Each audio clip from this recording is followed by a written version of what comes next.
Welcome to Pocket Woman, Lockpicking and Locksport. The completion of the saga of the Whitco Deadbolt that had come apart. Yes, I've removed all the paint from the hardware. It is fully functional, fully back together. And what a hassle that was. My suggestion to you all would be, get a locksmith in. They will understand the orientation of the two tail pieces that you had to put together. Had to be fully turned one way or the other to get the lock to function properly. This deadbolt, yeah, well, when I took that out,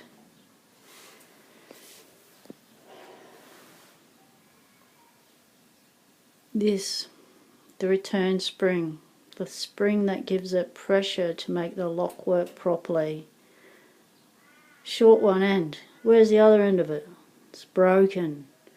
So then I had to make a new spring out of some spring steel that I had. Just happened to be the right width, and that's from a street sweeper blade found on the street.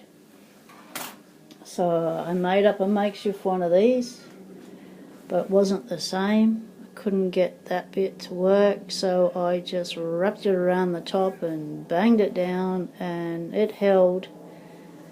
It was all the way in along the lock. So what had broken off the deadbolt was this bit of spring steel that ran all the way along, that gives the lock its purchase. So it goes out like that and pushes the deadbolt. Holds it closed. So that had to be remade and fixed before the lock would even function properly. So that took a lot of sorting, realising that the actual lock itself had broken. And then I had to work out the orientation of those tail pieces so that it would open and close properly. So, two things I didn't know. One was how to look for a broken part. Two, orientation of those tail pieces. Three, that these were hex head bolts in there, not Phillips head or flathead bolts. Four, tap those in.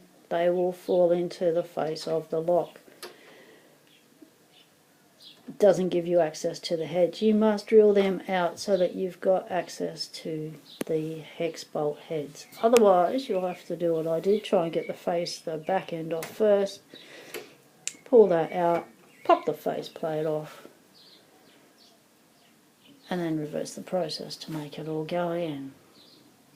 So, a quick job, half an hour. Well, I reckon it's taken me half the day. What a hassle. So, big learning curve. Yeah, I know how to do it now, but the thing probably won't break for the next 10 years. But I'm happy it's done. Thanks for your help, Paul. Much appreciated. I'm very happy that the back door is back and functioning. Thanks for watching, everyone. Stay legal. Temptation is everywhere.